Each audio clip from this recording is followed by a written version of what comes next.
Thank you so much for joining us today, JR. Thank you so much, Lynn Marie. I really appreciate the opportunity to come on and share our vision for a different model of healthcare. Ooh, I love that. I love it already. I'm already psyched for this. Now, JR and I met initially at the MedFit tour. We are both on the board over at MedFit.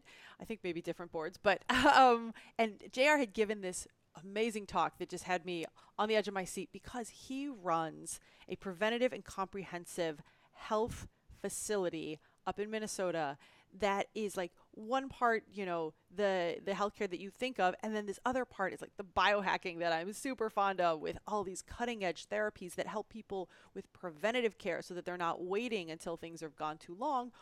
And it also helps them if they have a condition that needs to be treated in some novel ways when the traditional methods aren't working. And so I love what JR is doing. And then we run into each other again at Tony Robbins, which is, I just love that. That was just the universe. Make your move. Make your move, bring us together. I loved it. So and so that's when we discussed that we just would love to be on each other's. I was just on his Health Ovaders show, and that he has come on to Quit Happens to talk about the quits that he and his business, let's say business partner, correct? Yes, Slash mentor? absolutely. Yes, your business partner both had to undergo to bring this new model of healthcare to life. So, JR, if you could take us back to your original life where you were a personal trainer before the quits Yeah, happened. absolutely. I was going through grad school and I was personally an athlete that loved sports, but I'd played D1 college baseball and rugby, and my body really started to hurt. So I would play on the weekends and then I would limp all week long. And one of my patients had this treatment called prolotherapy and platelet rich plasma.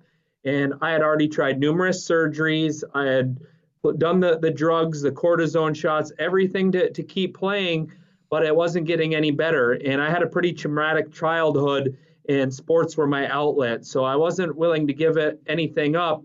And I felt I needed that. So I went and saw Dr. Baumgartner. It was his last day at Abbott Northwestern. And by chance, he says, JR, Abbott Northwestern is shutting down here in St. Cloud. I guess I have to go open up my own practice. I didn't get the job at their traditional other competitor in town. They thought some of these cutting edge prolotherapy PRP was too out there, and he was practicing functional medicine at the time, 12 years ago, and that was too out there. So he's like, I guess I have to go here. So a month later, he had got open, and I went to his office, and we got to talking, and he says, JR, I'm family practice sports medicine. If my patient comes in and they're diabetic and I give them metformin, I know I'm just covering it up. If they come in and they have arthritis or back pain or degenerative disc disease, kind of like you have, and if I just give them an epidural, I'm just covering it up. If I don't get them exercising, eating better, and doing lifestyle medicine, I know this isn't true healthcare. And he says, I see you working out with your clients at Gold's Gym, and you're definitely helping with nutrition. They're transforming their lives. And I said, absolutely. I said, I love the show The Biggest Loser, which had just came out at that time, where that doctor tells them, if you lose weight, and do you know you're at risk of stroke, heart attack, and disease? And if we don't take this comprehensive approach, we could be cutting our lives short. And then the patient or the client would cry. And he's like, man, if we could combine, we truly could change patients' lives. And that first appointment was truly the seed of how do we deliver healthcare differently.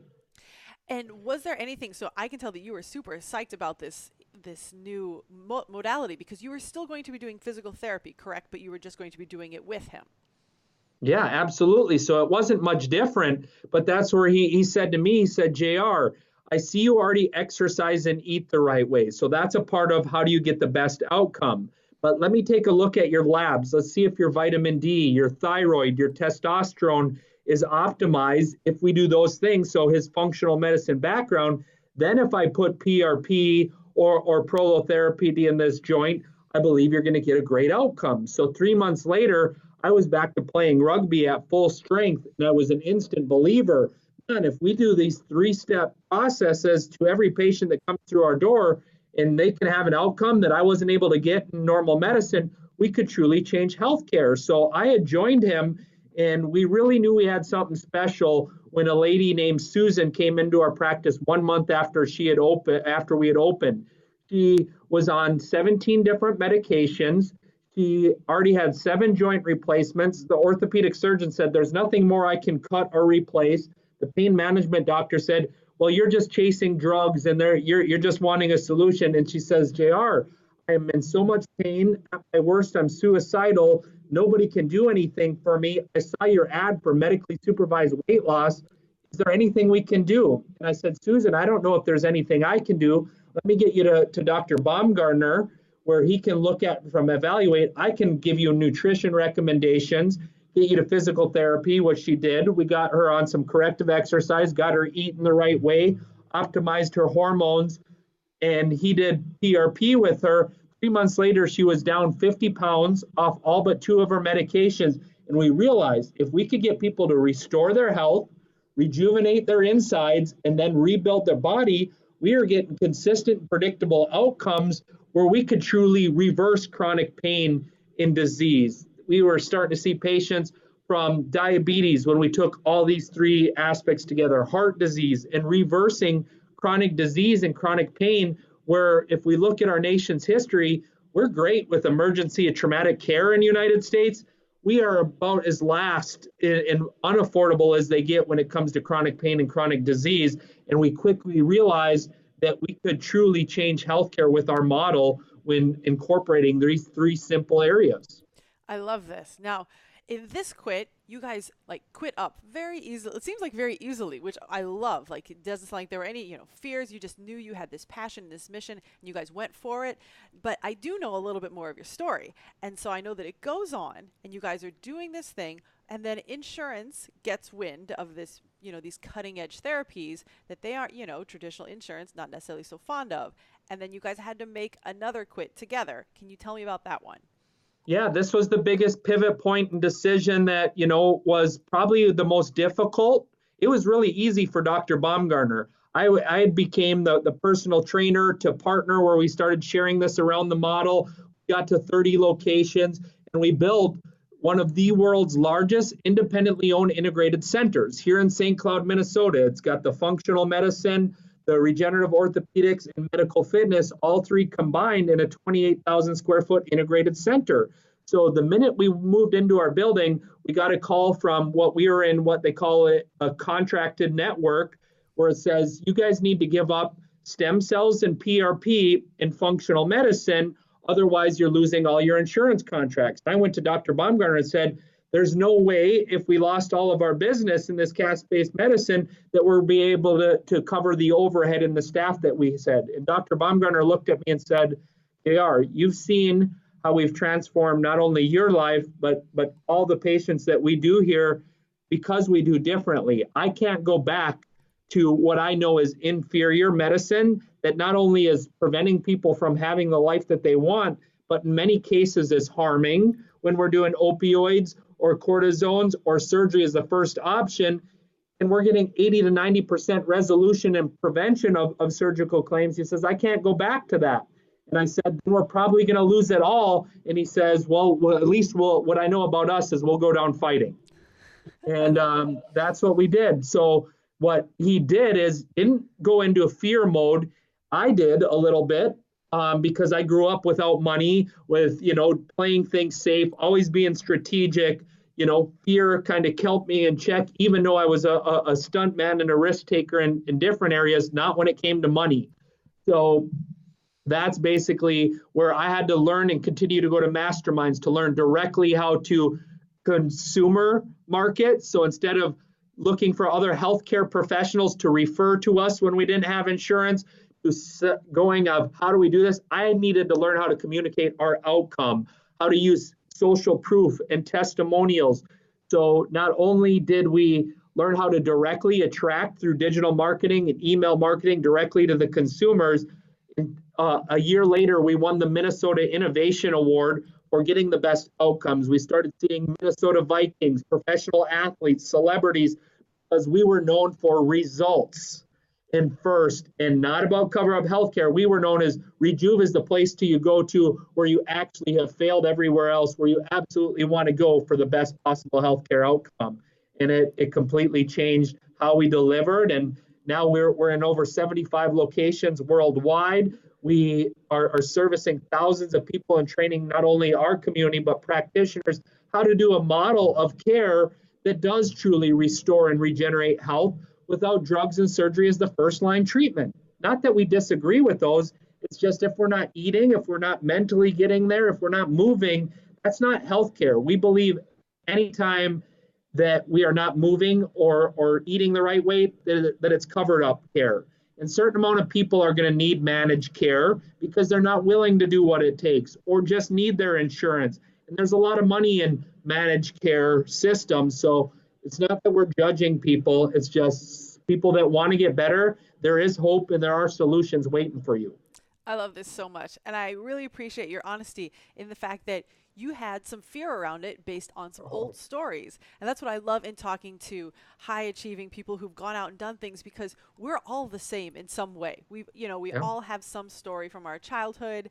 And so you and I had talked a little bit on your show about, it got time to where you wanted to up your game. And I think it's probably somewhere in this transition where you guys were going from insurance to cash pay. And you needed to get a coach on board, and it was not going to be a small investment. Can you talk about the mindset that you went through in that decision? Yeah, and this is probably one of our strengths is I've always been somebody who models success, see what the best are doing, always have been a coach and always reached out for mentoring and trying to follow who's the best in this industry. I'd never let my ego get in the way. So who's doing it well and go follow. So our first year in business, I set up things wrong, but I'd always got coached. So I went to the Fitness Business Summit and I joined Bedros Killian's mastermind. And then I did Craig Ballantyne's. So in creating this model, we were always getting coaching. But what I didn't realize, what I had to quit is my limiting beliefs. But coaches helped with that. So I was telling myself that I had to work 120-hour work weeks to be successful versus that changes big thinking. I had to quit worrying what other people think. My biggest fear in life was I have to please everybody or I'm going to ruffle figures. And just like doctors, they worry about putting out this message that is new and cutting edge because what their colleagues and peers are going to judge them for when it comes to functional medicine regenerative. So I had to really push past that. I had self-image issues. I was going to please everybody, that this message and this person that I could help was far more important than living in my fear of what everybody else was going to think about me. I had to quit worrying about what other people thought, and I had to quit worrying about money and fear and always investing in coaching and saying, I won't get to where I'm going with my current level of thinking, knowledge, or understanding. So what is the shortest path that I can get there? And to me, that's an easy answer: coaching and learning from other people's mistakes, wisdoms, and experience. And it's an easy, logical answer as opposed to the fear is thoughts and feelings. I try to use my strength of that strategic, logical thinker of just be smart and get past the fear and emotion by getting coaching and being held to the fire. When I invest my money, it's like, you better do it now, because that was my fear is, okay, if you're investing in this, now the fear has to come past, because then I may fall into my fear as I'm going to lose money if I don't do what I'm paying to learn to do. So it's a psychology. I forced myself by investing in money to do what I am incapable to do without using my money. Yeah, I love that you brought that up. It's deep, but Yeah. Okay, I think I'm feeding back. Nope, I'm not feeding back anymore. We're good. Buzzy, sorry about that. Okay, back to it. I love that you brought up the two different aspects of investing in help or coaching or investing in a marketing person or something. It may not even be like, okay, let's have somebody coach me. It may be at the point where I'm just going to hand this one part of my business over to somebody who knows how to do it better, because like you were talking about the 120 hours you were spending a week, if you were spending 30 of those hours trying to figure out marketing and somebody else could do it in 3 because they already know marketing, then they're expert. Yeah, if that's exactly their zone of genius, give it to them so that you have freed up 30 hours. Think about, if time is money, the amount that you spend on them is probably small compared to how much time and money you were losing by trying to do it yourself. So absolutely. There's that aspect of getting help. And then the other aspect that I love that you brought up, if it's something that you are doing on your own, then that's definitely going to light a fire under you. Look, I've put this much money forth. I need to make that, for that to be quote unquote worth it, I need to make that much plus more. I better get hustling, which may be, okay, I have to invest a little more money in getting a marketing person or another person. But I think for a lot of us, and you and I had discussed this a little bit, we grew up with this scarcity mindset where you just save and save and save and buy the cheapest thing every time you can. And that's what I think one of the biggest leaps in moving into the like the personal development world is you have to invest in yourself, and that's a requirement. It's not optional. Like, yes, you could It's not. claw your way through. Your progress will be so much slower. You may Yeah. never even get to these places. If you're in the coaching or transformation business, you cannot be a hypocrite and show up subconsciously and sell yourself the right way. So meaning if you're wanting to make more money and you're not getting coaching, but telling other people what to do, it's going to show up. People are going to find out about you. People are going to see your fear. They're not going to follow you. You're losing your influence and power. There's so much interaction that you don't know that you're doing yourself a disservice by not investing in coaching. But again, is there wisdom to finding the right coach? Get coaching from somebody who's doing what you want to do because they've experienced exactly that or overcame those fears. Get coaching outside of your industry because they promote the big thinking and the visions that may help you see it. I know my sales and retail, just like your broadcasting, you stepped away from that because it wasn't your pure genius, but you're right back into it. So those skills on some level, they scale. So my hard work from water towers, my hard work from the gym world, the sales, the finance, all lead me to be the best person that I am now whatsoever. But it's always been about coaching and getting better. And I promise you, if that's not your mentality, that is your blind spot. If you are a transformationalist, a coach, a health professional, that you are going to have to overcome for you to have the income impact that you want to have. Yeah, I love that. And you brought up something a bit ago, which was in your marketing, you realized that like you knew you had this nugget of gold, like you could help people restore their health, but without getting it out there, it was doing nobody any good. And I think a lot of people in this realm, especially when they first get into it, if they have to sell themselves or their product in any way, there's this really icky feeling. But that's one of those mindset shifts that I think, you need to quit feeling icky about it and reframe it as you have a service that it is selfish of you not to share, right? Absolutely. 100%. It's basically, if you are the best kept secret in your area, it's a bad thing. You're not helping people with your mission. You are holding people back from getting the help that they need. I hear this all too often when I go to medical conferences. Well, they don't have the MD, or they are this, or they're a personal trainer. And all I look at, they understand the game. Marketing and sales is how you get your message to the world. It's not manipulating. It's not evil. It can be for people that have a bad service. It truly can be. But if you have the first prerequisite, meaning I help people and get them better, then your next moral obligation is to learn how to not have to sell without selling. I don't hard sell anything. And I'm one of the top medical sales. We're the top volume regenerative medicine clinic in the United States. And we don't hard sell anything. It's all learning how to communicate the outcome, how to tell stories, how to handle objections through client testimonials. It's not do this or if you can't afford this. It's be an assistant buyer. So that just tells me somebody who's not passionate enough about what they do, they either A, don't have the skills yet to feel good about it, or B, just have the wrong mindset around it. Because if somebody asks me and they're coming to St. Cloud and they say, JR, where's the best place to eat? I want to tell them where to go to get a great experience. It's no different if they're saying, I'm hurting, me passionately telling them, here's the place you have to go, because I feel like they're not going to get a great experience if I don't do that. It's just an obligation to tell people good things, not tell them to go waste their money or do inferior care.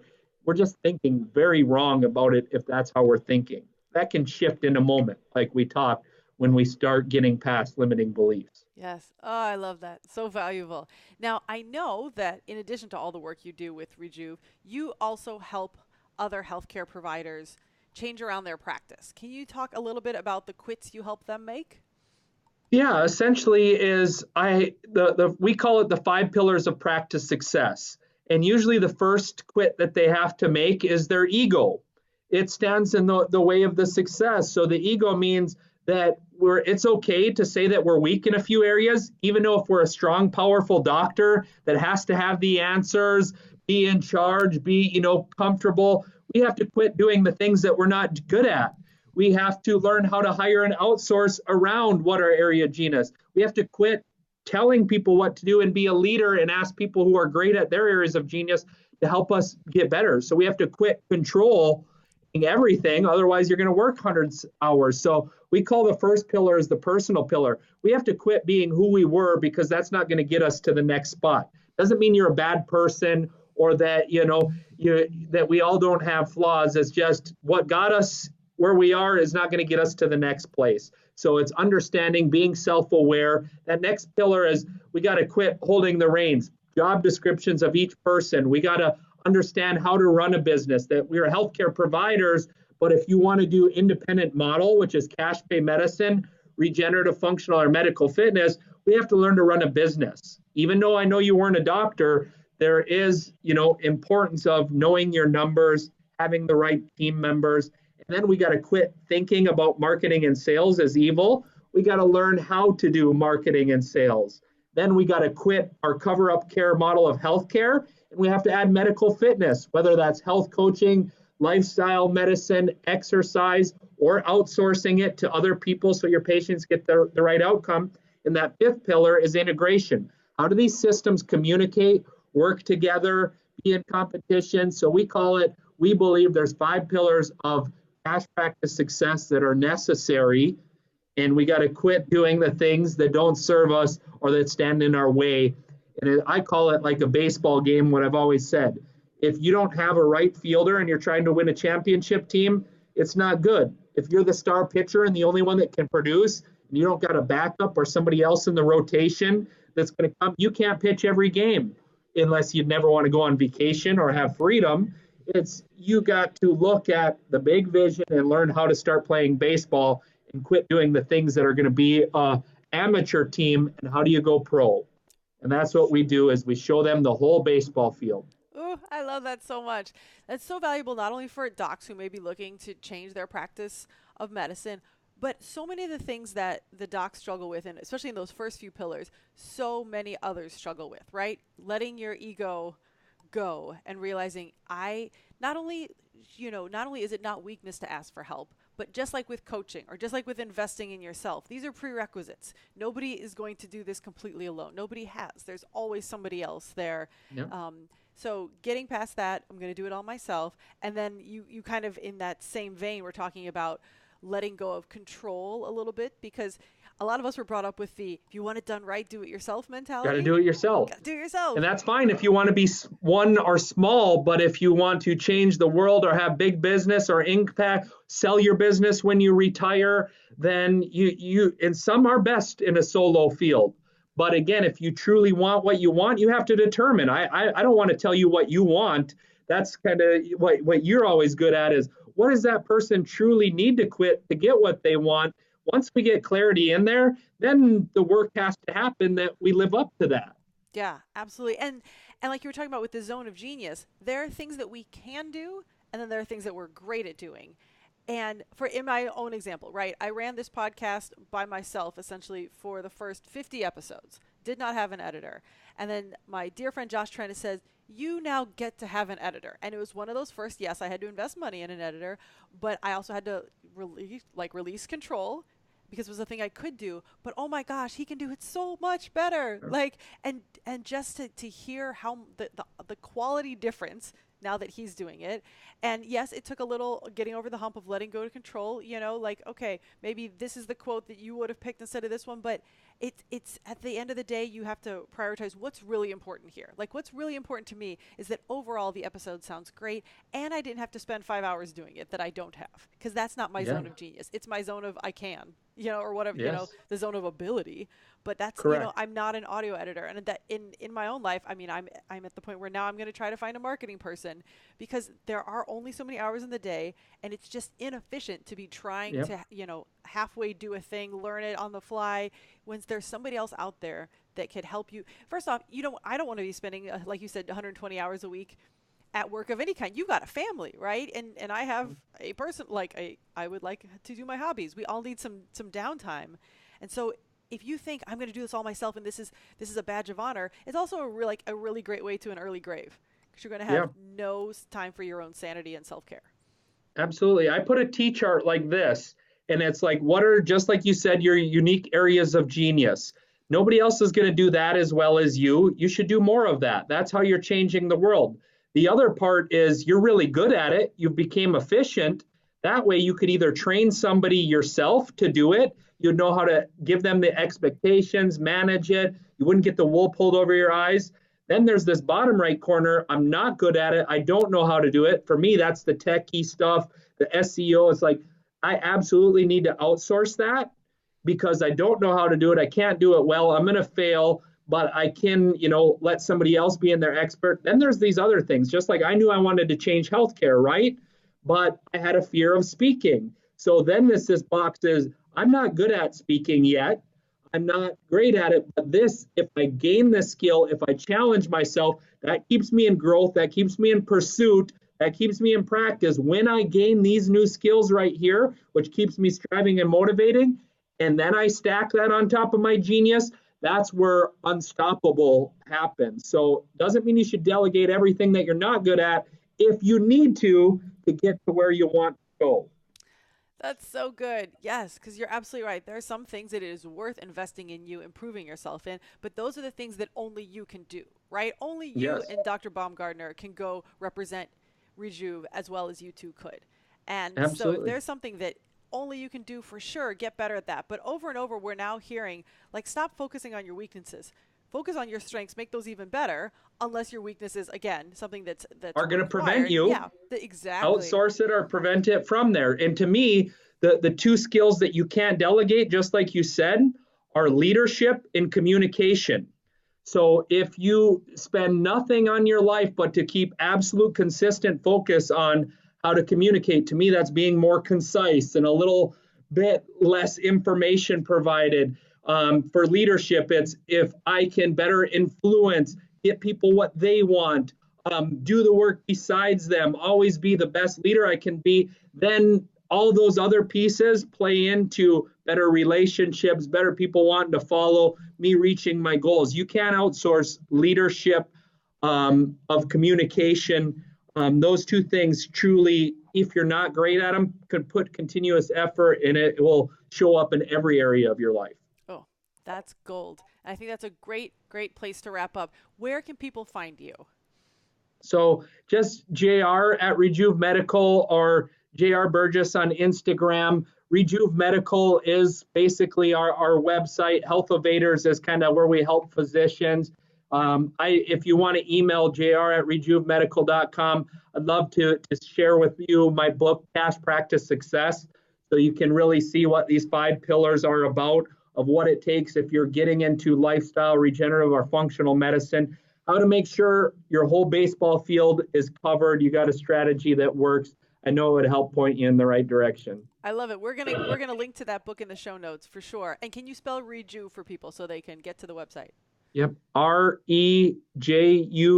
as in Victor, medical.com. Beautiful. Thank you so much for joining us today, JR. Thank you so much, Dr. Lynn Marie. Appreciate it, and great job on all the amazing work that you're doing. Oh, I appreciate that so much. All right, for everybody else out there, until next time, happy quitting.